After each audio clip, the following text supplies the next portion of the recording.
Hai Sobat Kemenkeu, salam kesetaraan gender. Perkenalkan, saya Wilma dan selamat datang dalam Burger, bincang urusan gender. Sobat Kemenkeu, sebelum kita menikmati sajian burger, saya akan menyapa terlebih dahulu Ibu Erwiwin Istanti selaku Kepala Biro Perencanaan dan Keuangan, sekaligus juga sebagai Ketua Pelaksana Tim Penggerak Implementasi PUG Kementerian Keuangan. Halo Ibu, apa kabar Ibu Wiwin? Semoga Ibu selalu sehat, terus semangat nih mengawal PUG Kementerian Keuangan. Nah, Ibu, ini langsung aja ya Bu ya. Boleh nggak sih Bu diinfo ini burger ini apa sih Bu? Kenapa tiba-tiba Kementerian Keuangan tuh tiba-tiba menyajikan burger, bincang urusan gender gitu?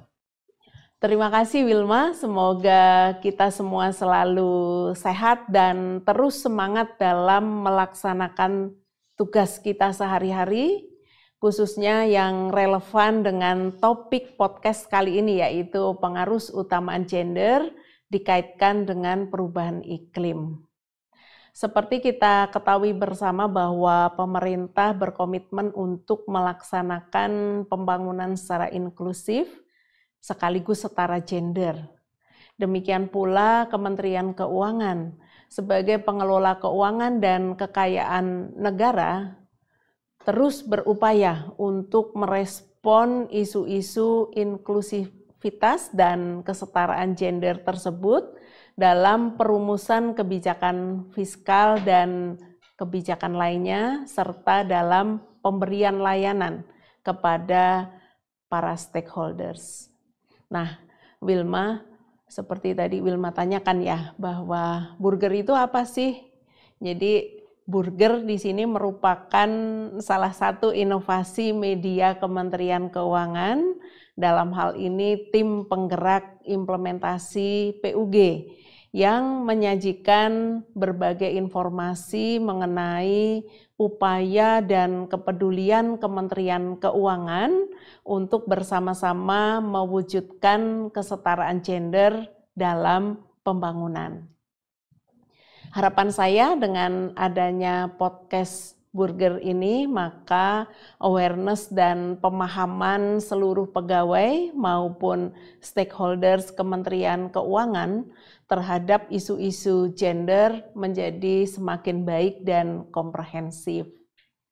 Sobat Kemenkeu, burger kali ini merupakan sajian perdana dan semoga Sobat Kemenkeu dapat menikmati dan menjadi penggemar setia sajian ini. Demikian Wilma, salam kesetaraan gender. Salam kesetaraan gender. Terima kasih Ibu Wiwin atas informasinya. Kita jadi tahu nih kenapa Kementerian Keuangan tiba-tiba menyajikan burger. Bukan makanan, tapi bincang urusan gender. Terima kasih Ibu sudah menyempatkan hadir. Sukses selalu untuk Ibu Wiwin. Terima kasih. Sobat Kemenkeu, tadi kita udah dikasih tahu ya sama Kepala Biro Perencanaan Keuangan. Topik perbincangan kita kali ini adalah mengenai pembiayaan adaptasi dan mitigasi perubahan iklim yang responsif gender. Nah, aku udah kedatangan tamu untuk menjelaskan bagaimana Kementerian Keuangan mendukung program pemerintah dalam mengatasi isu gender dan perubahan iklim itu sendiri. Nah, ini ada narasumber kita, Kakak Cantik dari beliau adalah pegawai fungsional analis kebijakan pada Badan Kebijakan Fiskal Kementerian Keuangan dan juga banyak terlibat dalam program kegiatan nasional maupun internasional, khususnya terkait pembiayaan adaptasi dan mitigasi perubahan iklim. Kita perkenalkan aja Kakak Zenita Astra Paramita. Yeay, halo, selamat datang. Terima kasih sudah diundang di acara ini, Mbak Wilma. Terima kasih loh udah jadi narasumber perdana loh. Wow, ini kami merasa happy sekali sih bisa join di acara burger yang pertama lagi kan ya. Pertama. Terima kasih ya Kakak Zenita. Ini aku manggil kakak nggak apa ya? Boleh lah, bebas aja. Siap. Kakak Zenita apa kabar, sehat? Sehat, alhamdulillah. Semoga Mbak Wilma juga ya. Yes, tetap semangat ya kita. Pastinya. Nah, Kakak Zenita nih, ini menarik sekali nih perbincangan kita hari ini. Kalau kita ngerasain gitu ya belakangan, ini kok udara makin gak jelas nih. Panas, kadang ubah-ubah terus. Tiba-tiba hujan, pilek, nggak kelar-kelar ya kan? Polusi sekarang yang lagi hot issue. Happening banget. Padahal sih sebenarnya pemanasan global tuh kayaknya udah diomongin deh dari tahun-tahun, berapa tahun belakangan gitu tuh udah jadi topik gitu. Terus kayaknya si perubahan pemanasan global ini tuh udah jadi apa ya, ngasih dampak yang signifikan nggak sih sama perubahan iklim? Boleh digambarin nggak nih singkat aja dampak tersebut sama gimana kaitannya sama perekonomian? Oke, siap. Terima kasih Mbak Wilma. Jadi kalau kita bicara perubahan iklim itu bener ya, kayaknya kalau ini udah kayak nggak akhir-akhir ini aja dibicarain, udah dari dulu banget, tapi kok masih dibicarain perubahan iklim tuh apa sih sebenarnya? Dan banyak yang masih belum paham apa sih perubahan iklim kalau kami selama ini bicara ke banyak pemangku kepentingan ya, banyak stakeholder. Nah jadi kemudian Kementerian Keuangan kami ini mencoba untuk menerjemahkan bersama-sama dengan kementerian dan institusi lain ya, tentunya menerjemahkan apa sih perubahan iklim ini sebenarnya dengan melihat program-program kegiatan yang lebih spesifiknya. Jadi mungkin belum banyak yang paham bahwa memilah sampah dengan baik, tidak menggunakan plastik lagi, terus kemudian dengan menghemat listrik itu juga bagian dari bagaimana kita mengurangi dampak dari perubahan iklim tadi ya, pemanasan global. Jadi kalau kita lihat dari awal dulu ya, Indonesia ini sendiri kan kita punya lebih dari 17.000 pulau. Dan mana ini sangat rentan sekali terhadap dengan perubahan iklim kan tentunya. Tadi udah disebutkan ya, gejala perubahan iklim itu makin ke sini kita paham banget, udah semua merasakan dan semua lebih aware nih. Oh iya, ternyata perubahan iklim ini real gitu kan. Jadi ini mungkin sudah sesuatu yang dibilang baik ya, baik karena awareness-nya meningkat, tapi berarti itu tidak baik karena kemudian semua orang mulai merasakan bahwa perubahan iklim ini real kan, seperti itu ya. Tadi contohnya kalau di Indonesia pastinya tren kenaikan suhu ini udah terasa banget ya. Kalau dulu mungkin siang kita masih nyaman pakai baju yang agak tebal, panjang. Kalau sekarang ini udah makin panas banget. Terus juga tadi disebutkan pola cuacanya berubahnya itu signifikan gitu, antara kadang yang belum musim hujan tiba-tiba hujan, di sana banjir tapi di sisi lain kekeringan. Nah ini kan juga dampak dari terjadinya perubahan iklim.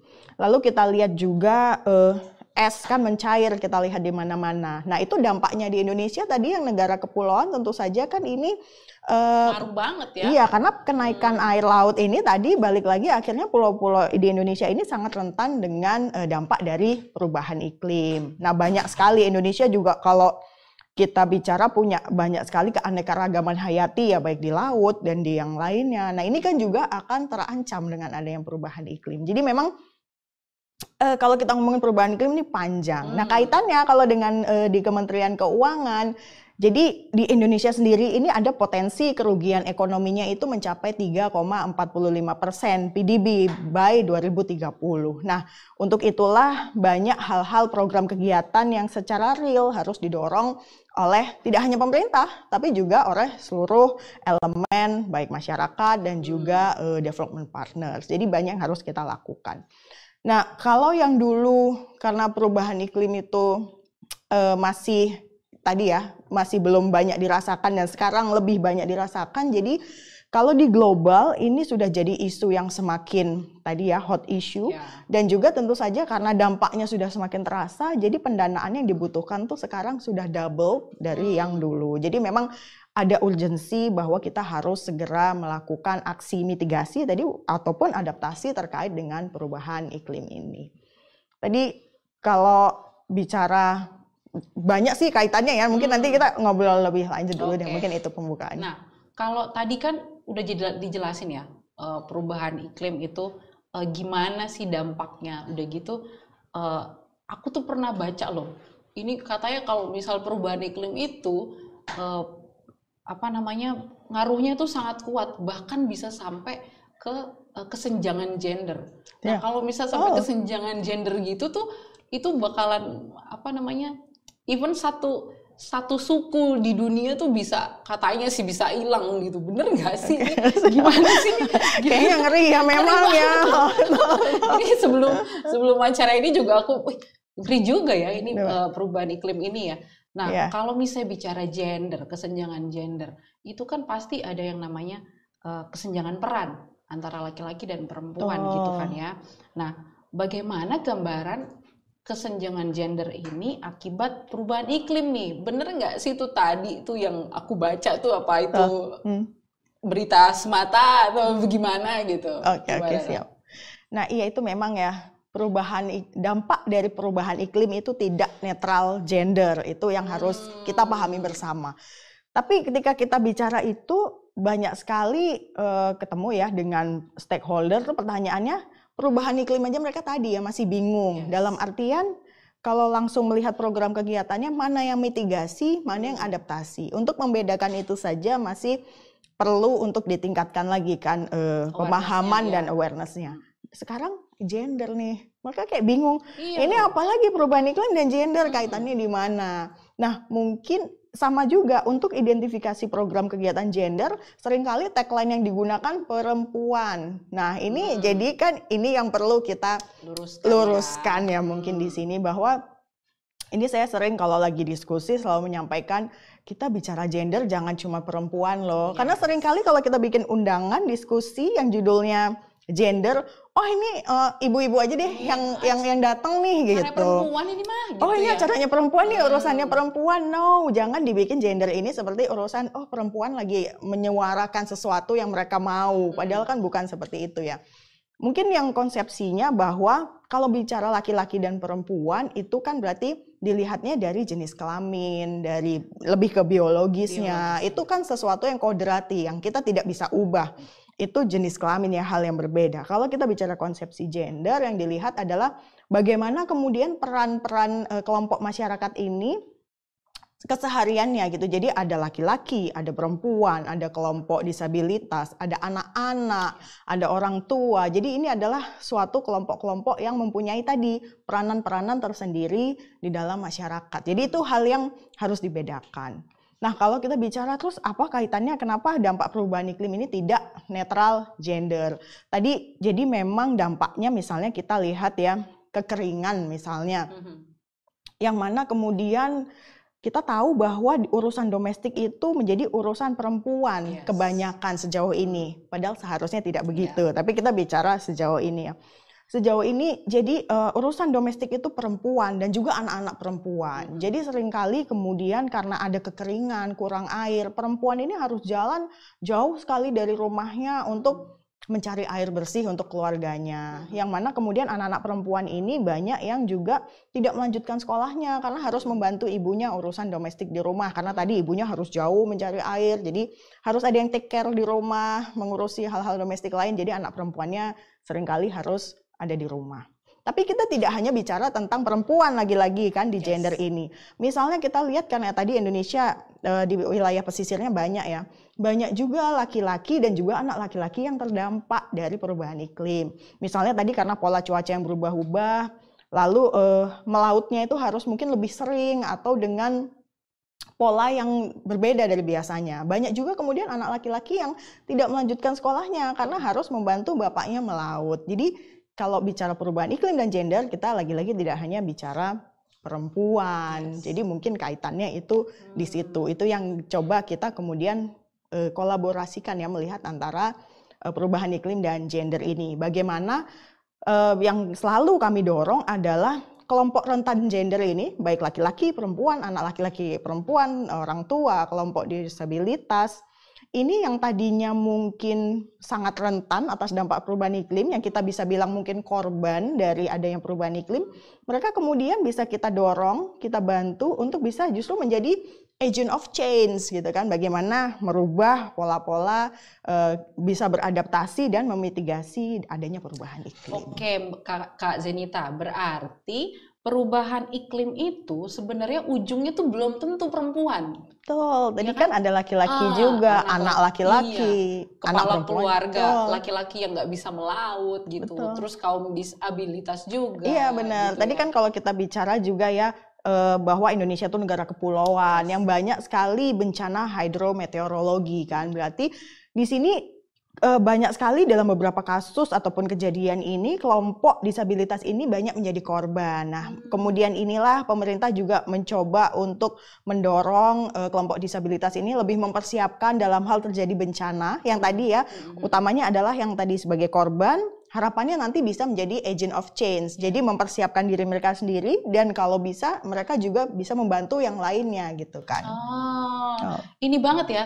Maksudnya ternyata kesenjangan gender sama perubahan iklim tuh nggak jauh-jauh banget sebenarnya. Betul, justru malah nggak bisa dipisahkan. Nggak bisa dipisahkan ya. Apalagi kalau misalnya lihat kayak perubahan iklimnya makin kesini tuh makin gitu ya, iya. Ya kan? Nah justru ini mendorong gitu. Bagaimana kelompok-kelompok yang tadinya rentan ini bisa membawa perubahan gitu. Itu yang coba didorong. Jadi memang kaitannya sebenarnya tidak hanya perubahan iklim dan gender yang terkait itu, tapi ada 3, perubahan iklim, gender, dan juga poverty ya, kemiskinan. Nah ini yang coba kemudian kami dorong dengan program-program kegiatan pemerintah ini supaya satu hal, mengatasi dampak perubahan iklim, melakukan aksi mitigasi maupun adaptasi. Di sisi lain juga bagaimana mengarusutamakan gender, tadi kelompok rentan supaya lebih berdaya lagi. Di sisi lain, dalam mereka melakukan semua itu juga membantu mereka mengentaskan kemiskinan dan meningkatkan taraf hidup sehari-harinya. Nyambung ya. Tuh. 1, 2, ketiga tuh tadi nyambung ya. Iya. Wah ini menarik banget. Makin luas lagi. Makin luas. Kita jadi makin banyak tahunya. Betul. Nah, kalau permasalahan gender ini berarti kayaknya nggak bisa hanya masyarakat tertentu, tapi dari semua lapisan masyarakat ya, semuanya bisa berperan, pemerintah apalagi. Jadi emang butuh pemerintah dan masyarakat yang aware gitu nggak ya. bisa hanya masyarakat saja juga, ataupun apalagi pemerintah saja. Nah, ke pemerintah nih sekarang nih, pertanyaan ini. Nah, apa sih, ada nggak sih Kak Zanita, peran strategis Kemenkeu untuk mendukung pemerintah nih, baik dari sisi adaptasi, mitigasi terhadap perubahan iklim tadi. Terus upaya apa sih yang udah dilakukan Kementerian Keuangan nih untuk mengatasi isu kesenjangan gender gini, dampaknya sebagai dampak dari perubahan iklim? Oke. Jadi tadi kalau kita bicara dari konteks pemerintah dulu ya, pemerintah Indonesia ini kan sudah menyampaikan target ataupun komitmen untuk mengurangi emisi gas rumah kaca, yang mana itu sudah diperbarui lagi, ditingkatkan kembali lagi di tahun 2023 ini. Jadi persentasenya sudah naik lagi, baik business as usual ataupun juga bantuan dari global. Nah kaitannya kalau pemerintah dalam hal ini kan perspektifnya Kementerian Keuangan ya, jadi melihatnya tentunya dari budget. Nah, jadi kalau dari kami yang kami lakukan sejauh ini diawali sebenarnya kan di tahun rasanya kurang dari 2010 ya, itu sudah ada penandaan anggaran responsif gender. Lalu dimulai di tahun 2015 diinisiasi juga penandaan anggaran ataupun tagging untuk yang perubahan iklim, dimulai mitigasi dulu. Di tahun 2018 kemudian dilanjutkan dengan tagging yang adaptasinya.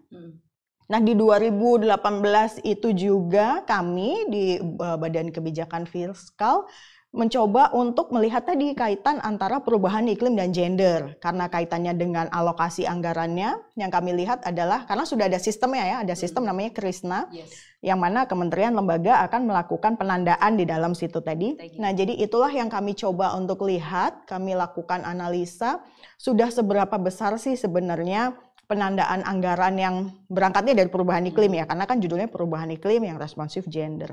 Jadi berangkatnya dari anggaran-anggaran yang program kegiatan output yang ditandai dengan perubahan iklim, baik mitigasi maupun adaptasi. Kami lihat bagaimana kemudian kaitannya dengan gender yang mana menjadi co-benefit, jadi di tagging gender juga.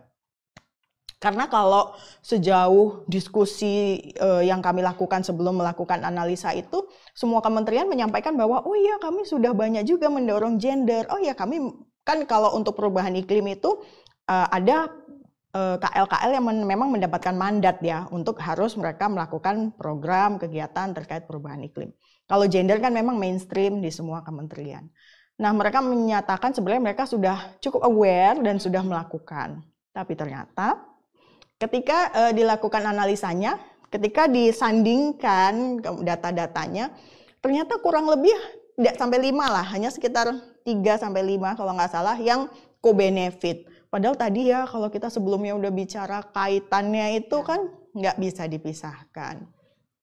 Nah ternyata setelah ditelusuri lebih jauh, kami lakukan analisa, kan kalau gender itu beda dengan perubahan iklim. Perubahan iklim itu hanya mengikuti pedomannya saja, apakah mitigasi atau adaptasi, tinggal di tagging, selesai. Kalau gender harus ada gap-nya, harus ada GBS-nya, harus ada dokumen-dokumen yang menyertai sebelum dilakukan tagging. Nah ini yang kemudian, proses-proses ini yang kemudian menjadi barrier ya dalam melakukan tagging ini. Kadang ada yang memang mereka nggak sempat nyusun GBS-nya, ada yang udah nyusun GBS-nya tapi nggak disubmit.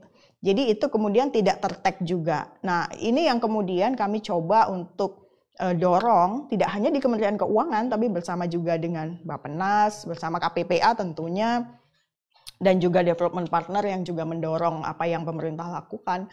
Nah ini bagaimana kemudian supaya administrasinya ini kan lebih baik. Sebelum kemudian kita bisa melihat apakah program kegiatannya ini sudah align. Karena kadang antara judul programnya sama outputnya beda nih, nggak nyambung. Misalnya contoh penghijauan hutan kembali. Outputnya kadang ini hasil studi. Ini harusnya kita lihat yang bibit gitu ya, berapa sih jumlah bibit atau luasannya. Kaitannya dengan perempuan ataupun kelompok gender di mana?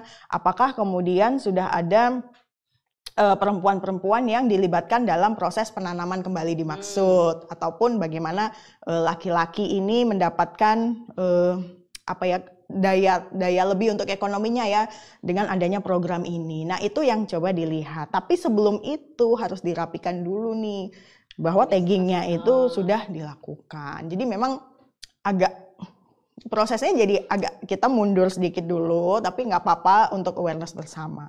Nah terkait itu jadi kami kemudian bersama tadi dengan Bappenas dan KPPA juga kemudian menyusun pedoman penandaan anggaran perubahan iklim yang responsif gender. Di dalamnya ada daftar periksa. Daftar periksa ini berupa pertanyaan-pertanyaan yang nanti bisa dijawab oleh kementerian lembaga. Yes or no, tinggal banyak di tik-tik-tik. Apabila banyak yes-nya berarti bisa dibilang ini memang sangat terkait dengan perubahan iklim yang responsif gender. Nanti harus di-tag. Nah harapannya dengan pedoman ini nanti akan lebih banyak yang di-tag. Karena kami yakin sebenarnya sudah banyak, hanya belum di-tag saja, belum terlihat di dalam sistem. Tapi kan ini nanti yang menjadi dasar bagi pemerintah kan untuk menyatakan, oh ini loh dari komitmen kami sudah sekian yang dialokasikan, sudah sekian. Jadi kan kita nggak bisa bicara komitmen terus apa yang iya betul. Gitu ya. Jadi itu yang coba sekarang dirapikan. Oke. Tidak hanya di nasional, tapi harapannya nanti juga ke pemerintah daerah. Karena kan kita tahu kalau Indonesia tuh lebih dari 500 ya pemerintah daerahnya. Nah itu yang harus sebenarnya menjadi key actor juga, tidak hanya yang di nasional, tapi justru yang di daerah ini yang memegang peranan kunci juga untuk mendorong perubahan iklim yang responsif gender. Iya, bisa dibilang dia ujungnya ya. Betul. Oke. Berarti Kementerian Keuangan ini cukup banyak juga ya mengeluarkan kebijakan, upayanya juga cukup banyak ya. Termasuk tadi udah mereview dari KL lain apakah sudah inline atau belum gitu ya. Dan bekerja sama juga sama Bappenas dan KPPA gitu ya. Nah, kalau misalnya ini sudah dilaksanakan, sebenarnya tadi tantangan untuk bisa dibilang tantangan gak sih Mbak Kak Zenita kayak untuk awareness ke KL lain gitu loh, atau ada tantangan lain nih sebenarnya Kementerian Keuangan kalau misalnya menghadapi kayak tadi gitu apa yang Kak Zenita ceritakan tadi. Terus gimana caranya upaya apa aja nih Kementerian Keuangan untuk meningkatkan kinerjanya Kemenkyu sendiri untuk mendukung perubahan iklim yang responsif gender itu tadi. Gitu. Gimana Kak? Kalau ditanya tantangan nih bawaannya pengen curhat nggak sih? Iya. Karena kayak ya sebenarnya banyak ya yang kita hadapi, tapi tetap semangat lah ya dari Kemenkyu. Jadi tadi ya sebenarnya kebijakan tuh dari Bappenas sudah ada, dari KPPA sudah ada, dari kami juga sudah mencoba mendorong. Jadi komitmen dan kebijakannya are there. Tapi apakah implementasinya semudah itu? Itu dia. Itu yang takes time dan butuh kesabaran. Karena bagaimana meningkatkan awareness-nya tadi kan. Mencoba, kami kan tadi sampaikan yang tadinya masih apa sih perubahan iklim, kami coba sosialisasikan gitu ya. Oh, perubahan iklim, mitigasi ini, adaptasi ini, kaitannya dengan gender ini. Jadi itulah hambatan-hambatan yang selama ini kami coba untuk ya kita solving satu persatu lah ya. Itu awareness, one thing. Terus kalau kita bicara dari sisi kelembagaannya, nah banyak yang jangankan mau ngetek. Kalau Kemenq kan kita tahu udah dapat mentor nih dari KPPA, udah yang paling top lah, udah paling bagus dalam mengarusutamakan gender. Jangan salah, tapi banyak kemudian kementerian lain yang mendapatkan mandat untuk mendorong program kegiatan terkait perubahan iklim ini. Kemudian mereka belum punya nih Pokja gendernya ya. Nah ini jadi secara kelembagaannya memang harus didorong. Padahal kan memang kaitannya tadi sangat jelas ya. Karena itu juga sekarang kami juga sedang melakukan pendampingan juga bersama tentunya tadi KPPA dan Bappenas untuk kementerian lembaga yang belum memiliki Pokja gender. Jadi karena kan itu ujung tombak ya untuk nanti mendorong bagaimana program kegiatannya. Nah awareness lain bahwa yang didorong itu jangan hanya, bukan berarti ini tidak baik ya, tapi yang didorong itu harapannya bukan hanya, oh kami sudah membangun ruang laktasi, oh kami sudah membangun rem-rem untuk kelompok disabilitas, yes itu bagus gitu kan. Misalnya kamar mandi yang sudah terpisah itu sangat bagus, tapi harapan kami adalah lebih pada program kegiatan yang menyentuh langsung kepada masyarakat kan. Karena itu tadi sebenarnya pemerintah daerah lah yang memegang peranan kunci karena mereka yang langsung program kegiatannya tuh langsung kepada dirasakan oleh masyarakat. Jadi itulah yang tadi ya kelembagaannya itu juga di situ. Nah terus kalau dari KPPA juga yang selalu disampaikan sumber daya. Karena kita tahu kalau PNS ini people are moving quite fast ya kan. Jadi jadi bagaimana solving ini tidak cukup hanya training of trainers, tapi juga harus ada pedomannya nih. Jadi kalau dari KPPA akan bikin pedoman, Bappenas juga, nah kami juga bikin pedoman yang saya sampaikan tadi untuk taggingnya. Jadi sebenarnya siapapun yang ada di situ akan mutasi ataupun ada yang baru, harusnya tidak banyak kesulitan yang dihadapi karena sudah ada pedoman-pedoman yang dapat menjadi panduan ya untuk mereka nanti melanjutkan itu. Dan kalau bicara gender kuncinya pasti data terpilah ya kan. Nah itu yang harus juga nanti dibangun terus gitu kan, bagaimana data terpilah ini bisa lebih baik. Lagi-lagi kuncinya kalau data terpilah berarti di pemerintah daerah. Nah itu juga yang kami sekarang dorong juga. Jadi tagging tidak hanya di nasional tapi tagging ini juga sudah di daerah. Sejauh ini untuk tagging perubahan iklim sudah ada 20 daerah yang kami piloting bersama juga dengan Kemendagri untuk melakukan penandaan anggaran perubahan iklim. Harapannya ke depan nanti ini sosialisasinya sudah dilakukan tapi mereka belum harus melakukan tagging gender. Nah harapannya dalam waktu dekat mereka sudah bisa untuk melakukan tagging gendernya. Jadi tadi kunci dari semua ini kalau kami rasa adalah koordinasi antar lembaganya tadi ya. Nah, itu dia ya. Jadi dengan Bappenas, dengan KPPA, dengan Kemendagri, dengan development partners itu yang terus kami bangun supaya jadi kalau koordinasinya baik, ngobrolnya juga lebih enak. Dengan KLHK juga kami sudah banyak ini ya kolaborasi kan. KLHK cukup advance banget juga gendernya, malah keren nih, kita mungkin bisa nyontek beberapa nanti dari KLHK kan. Bisa. Oke, itu sih mungkin Mbak Wilma. Oke Kak Zarita, ini menarik banget ya, maksudnya ternyata nggak cuma Kemenq, ternyata justru dari Kemendagri, dari Bappenas, dari terutama aku sih meng-highlight Kemendagri ya, karena banyak sekali daerah-daerah yang perlu awareness ini sebenarnya kan, pemerintah daerah supaya ada itu tadi, walaupun tagging tapi kan awareness-nya udah ada gitu ya. Dengan Kemendagri itu banyak yang sudah kita lakukan Mbak. Jadi kalau yang sebelumnya itu, jadi setiap daerah dapat menyusun program kegiatan kerja mereka sendiri. Jadi kalau tadi waktu saat melakukan piloting ya di tahun 2019 dimulainya. Ini Kemenq yang bikin piloting? Ya, Kemenkeu, BKF yang melakukan BKF, piloting oke. untuk tagging ini. Jadi kami datang ke daerah, jadi kami bikin pedomannya dulu. Pedomannya lalu datang ke daerah. Nah, satu daerah dengan yang lain nih program kerjanya tuh namanya beda-beda. Jadi pada saat kami buka datanya bersama dengan daerah, pemerintah daerah untuk melihat di satu daerah dan yang lain cukup pusing juga nih yang mana gitu kan. Nah, itulah tadi gunanya koordinasi dengan antar lembaga. Akhirnya dengan Kemendagri banyak diskusi, Kemendagri kemudian menyeragamkan ini, mengeluarkan aturan menyeragamkan seluruh pemerintah daerah ini, program nomenklatur program kegiatannya ini sekarang sama semua di semua daerah. Memang tetap ada ini ya space untuk mereka kemudian spesifik sesuai dengan karakter masing-masing lah, boleh kemudian mereka melakukan tambahan-tambahan sesuai apa yang dibutuhkan. Tapi untuk yang pokok-pokoknya nomenklaturnya itu sama. Nah, ini yang kemudian lebih memudahkan. Jadi bahwa kode yang ini berarti itu terkait perubahan iklim. Kode yang ini jadi itu lebih mudah juga bagi daerah untuk memahami kemudian oh ini maksudnya perubahan iklim. Oh ini maksudnya gender itu. Wah, berarti Kementerian Keuangan nih luar biasa juga Iya perannya dong, kita harus bangga sebagai Kemenkeu ya kan. Mentor loh kita. Mentor luar biasa. Nah, Kak Zenita, ini sebenarnya topiknya oke banget nih. Tapi aku mau tanya nih, last question. Oke. Kayak kuis ya. Oke, untuk seorang Kak Zenita nih yang udah banyak pengalaman nasional, internasional, kira-kira ada harapan apa sih untuk kesetaraan gender di Indonesia?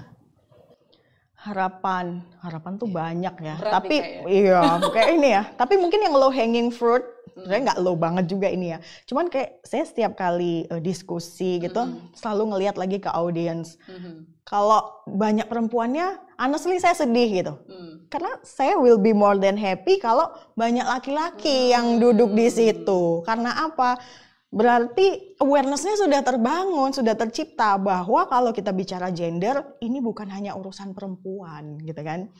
Karena once banyak laki-laki yang ikut duduk, ikut bicara, mendorong bagaimana mengarusutamakan gender, berarti we are already halfway there gitu kan. Kita berarti udah cukup apa ya yang kita lakukan, yang kita dorong ini sudah cukup ada kelihatan nih gitu kan ya. Cukup kelihatan hasilnya nih gitu, progresnya lah ya. Karena berarti laki-laki juga sudah bisa menerima bahwa karena mungkin ada stigma oh perempuan itu ingin dispesialkan nih ngomong pengarusutamakan gender. No gitu kan. Tidak ada yang ingin ataupun akan mengambil role siapapun dengan pengarusutamaan gender ini. Bukan berarti perempuan ingin dispesialkan dengan mengambil peran ataupun part yang tadinya dilakukan oleh laki-laki. Karena honestly kita nggak mau beban ganda juga kan. Jadi mendorong pengarusutamaan bukan berarti juga memberikan beban ganda. Tapi lebih pada kalau di gender ada 4 mungkin, jadi aksesnya itu harus sama. Kontrol, partisipasi, itu kan jadi manfaatnya juga seperti apa. Itu kan yang harus sebenarnya kesempatannya juga semuanya sama. Jadi itu sih kalau saya mungkin yang terdekat, oh kalau sudah banyak laki-laki yang ikut duduk bicara gender, berarti sebentar lagi kita udah, ini Indonesia sudah mengarusutamakan gender nih, udah oke banget. Waduh, aku setuju banget sih sama Kak Zenita. Jadi memang ada ya, sebagaimana tagline, ada tuh tagline-nya, he for she, ya kan? Betul. He for she, itu artinya maknanya tuh kayak perlu keterlibatan dan support laki-laki dalam implementasi PUG di segala aspek ya. Sepakat. Bukan cuma domestik. Domestik, iya. Begitu betul. ya. Di Aku semuanya. setuju banget. Aduh Kak Zenita, sayang loh waktu kita sedikit ya Kak Zenita. Iya. Tapi kan ini bukan yang terakhir ya, nanti kita bisa ngobrol yang lain ya. Kita bisa ngobrol, nanti kita undang lagi ya. Siap.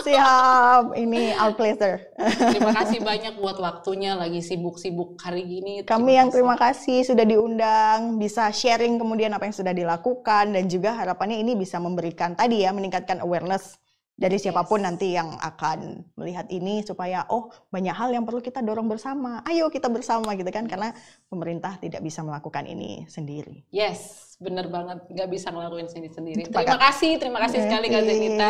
Nah Sobat Kemenkeu, demikian perbincangan mengenai isu gender dan perubahan iklim Ini semua menjadi tanggung jawab kita bersama nih untuk mengatasi isu kesenjangan sebagai dampak dari perubahan iklim. Saya Wilma dan Saya Zenita. izin undur diri dulu dan mohon maaf apabila ada hal yang tidak berkenan, nanti kita ngobrol bareng lagi. Terus kita ketemu lagi di sajian burger berikutnya. Monggo. Ini burgernya ya. Ini burgernya. Sukses burger. Terima kasih Kak Zenita. Terima kasih. Dadah.